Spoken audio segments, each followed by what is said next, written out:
دیا، جدھر آپ کا دل چاہا اس کے پاس آپ گئے، کسی نے آپ کو بتایا اس کے پاس آپ جا پہنچے، لیکن ایک بار اللہ کی بارگاہ میں ذرا گر کر کے تو دیکھیں، ہو سکتا ہے اللہ کی بارگاہ میں کوئی سفارش آ جائے اور وہ سزائے موت سے بچ جائے۔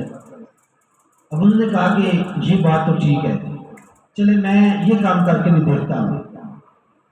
اب انہوں نے امام صاحب جو تھے انہوں نے ایک بندے کا حوالہ دیتے ہوئے کہا کہ اس بندے کے پاس جائیے، وہ کچھ نہ کچھ راستہ نکال دے گا۔ اب وہ جو بندہ تھا چودھری تھا، وہ اس بندے کے پاس گیا، وہ بندہ حکیم تھا، اب گیا بڑا پریشان رو رہا ہے۔ وہ حکیم صاحب جو تھے وہ بھی بڑے پہنچے ہوئے تھے۔ اب انہوں نے کہا کہ حضرت آپ کیوں پریشان ہیں؟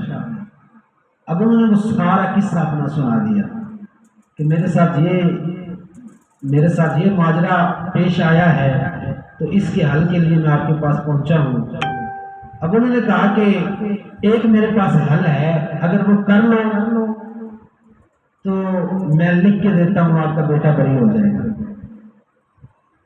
اس نے کہا کہ جناب کیا بات کر دی آپ نے، میں تو سب کچھ کرنے کے لیے تیار ہوں، میں تو سب کچھ کرنے کے لیے تیار ہوں کہ اللہ کرے کہ میرا بیٹا جو ہے وہ کسی طریقے سے بچ جائے۔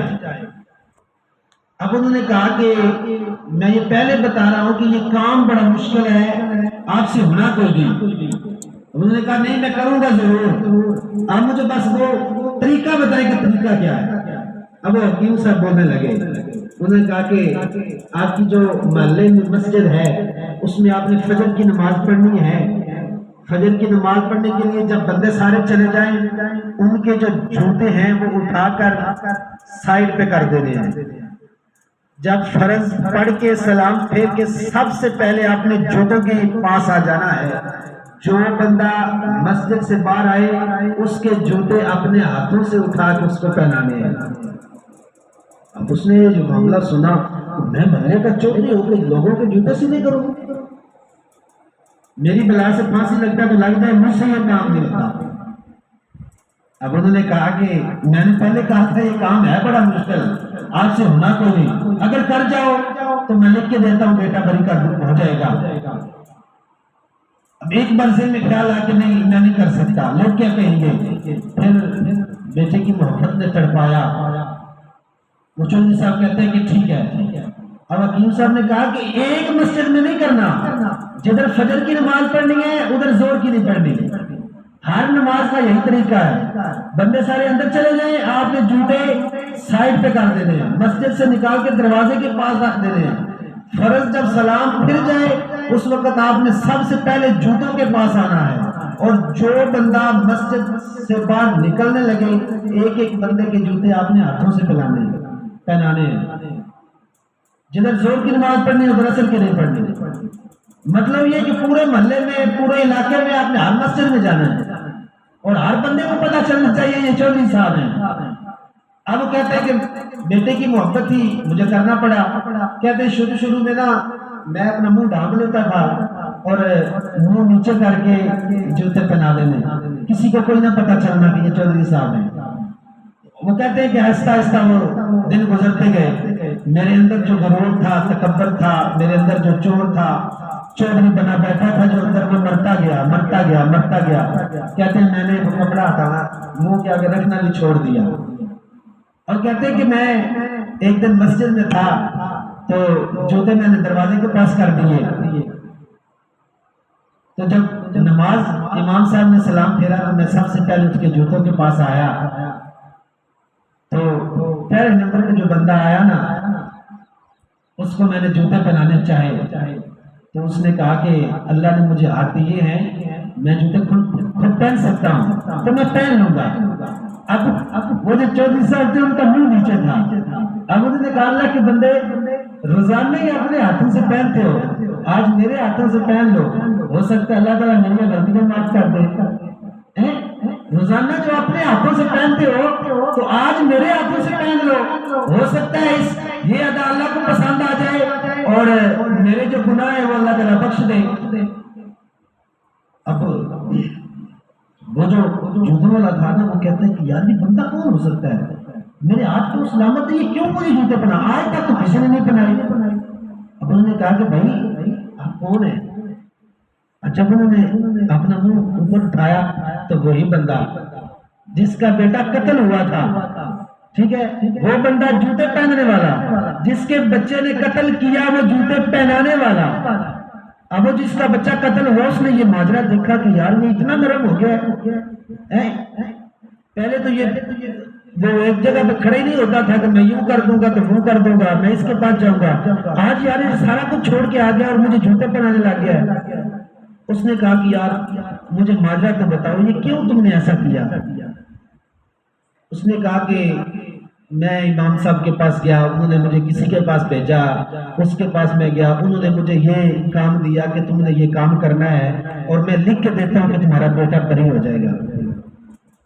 اب جس کا بچہ قتل ہوا تھا نا، اس نے یہ ماجرا دیکھا، اس نے کہا کہ یار یہ ایک معافی کے لیے مجھے جوتے پہنانے والا بن گیا ہے، پتہ نہیں کتنی مسجدوں میں گیا مجھے ڈھونڈنے کے لیے، کتنے بندوں کو اس نے جوتے پہنائے ہیں۔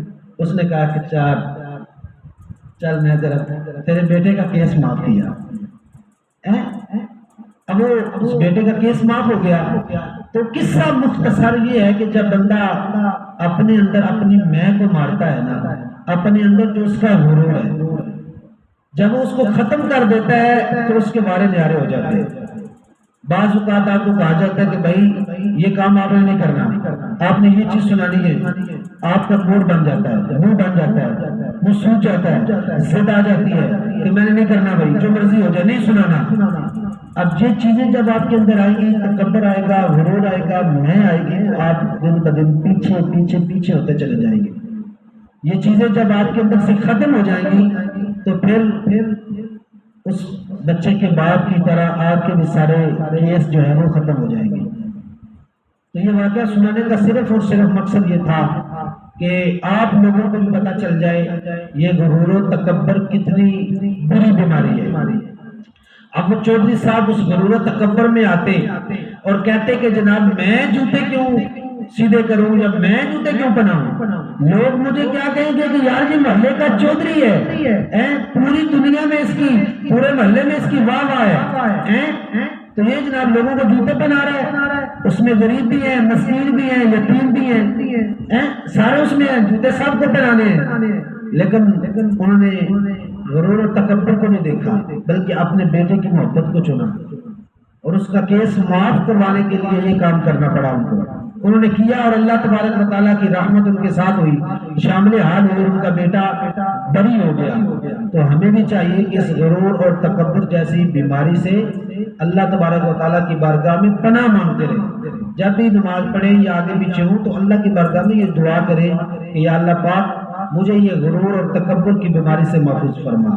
یہ شیطان بھی، لائن بھی، یہ بھی فرشتوں کا استاد، دنیا کے اندر چپا کوئی نہیں جس کے اوپر اس نے سجدہ نہیں کیا، لیکن ایک تکبر غرور کی وجہ سے اللہ تبارک و تعالیٰ نے قیامت تک اس کو لعنتی قرار فرما دیا۔